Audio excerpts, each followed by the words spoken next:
നമുക്കൊരു സാൻഡ്വിച്ച് ഉണ്ടാക്കിയാലോ? ബ്രേക്ക്ഫാസ്റ്റ് ആക്കാം, സ്നാക്സ് ആക്കാം, അതുപോലെ കുട്ടികൾക്കും നമുക്കും ഓഫീസിൽ പോകുന്നവർക്കൊക്കെ വന്നിട്ട് ഈ ഒരു ഐറ്റം കൊണ്ടുപോകാം. ചിക്കൻ മാഗ്നേറ്റ് ചെയ്യുമ്പം അധികം മസാലകളുടെ കുത്തലൊന്നും ഇല്ലാതെ മഞ്ഞപ്പൊടി, മുളക് പൊടി, ഉപ്പ്, അതേപോലെ നാരങ്ങ നീര് മാത്രം ചേർത്തൊന്ന് ഒരു 20 മിനിറ്റ് റെസ്റ്റ് ചെയ്യാൻ വയ്ക്കുക. അതിനുശേഷം കുറച്ച് ഓയിലൊന്ന് ഷാലോ ഫ്രൈ ചെയ്തെടുക്കുക.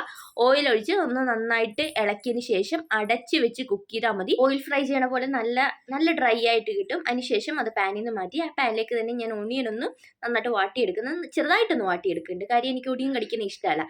അതിനുശേഷം ക്യാരറ്റ്, ക്യാബേജ് ഇട്ട് നന്നായിട്ട് സോട്ട് ചെയ്തിട്ട് ക്യാപ്സിക്കം ഇട്ട്, കാര്യം ക്യാപ്സിക്കം അധികം വേഗം പാടില്ല, ഒന്ന് കടിക്കാൻ കിട്ടണം. പിന്നെ കുക്കുമ്പർ വെള്ളം പോലെ ആയി പോകും കുറച്ച് നേരത്തെ ഇട്ടാ. ഏറ്റവും ലാസ്റ്റ് കുക്കുമ്പർ ഇടുക. ഞാൻ എൻ്റെ ടേസ്റ്റ് വെച്ചിട്ടാണ് ഞാൻ പറയണേ. വെജിറ്റബിൾസിന്റെ റോ ആയിട്ട് കൂടുതൽ ഇഷ്ടപ്പെടുന്നവർ ഇത് സോട്ട് ചെയ്യണമെന്നില്ല, ഡയറക്റ്റ് മിക്സ് ചെയ്തെടുക്കാം. പിന്നെ നമ്മൾ ഫ്രൈ ചെയ്ത് ചിക്കൻ വന്നിട്ട് കട്ട് ചെയ്തെടുക്കുന്നുണ്ട്. പിന്നെ നമ്മുടെ വെജിറ്റബിൾസ് ഞാനൊരു പാത്രത്തിലേക്ക് മാറ്റി, അതേപോലെ തന്നെ കുറച്ച് ചാറ്റ് മസാലയും നമ്മൾ കട്ട് ചെയ്ത് വെച്ച ചിക്കനും കൂടി ഇട്ട് മിക്സ് നന്നായിട്ട് മിക്സ് ചെയ്യണം. അതിനുശേഷം കുറച്ച് മയനൈസ് ഇല്ല, കുറച്ച് ഹെൽത്തി ആക്കണം എന്നുണ്ടെങ്കിൽ നിങ്ങൾക്ക് അത് യോഗോട്ടും ആക്കാം. ഞാൻ എന്തായാലും മയനൈസ് എടുത്തിരിക്കുന്നത്, എനിക്കതാണ് ഇഷ്ടം. നന്നായിട്ട് അതും മിക്സ് ചെയ്തതിന് ശേഷം ഞാൻ നമ്മുടെ മിൽക്ക് ബ്രെഡ് ഉണ്ടല്ലോ, ബ്രെഡ് വാങ്ങിച്ചപ്പോഴാണ് ഇത് ഉണ്ടാക്കാമെന്ന് വിചാരിച്ചത്, അതുകൊണ്ട് സാൻഡ്വിച്ച് ബ്രെഡ് അല്ല, സോ കുഞ്ഞിതായിരുന്നു.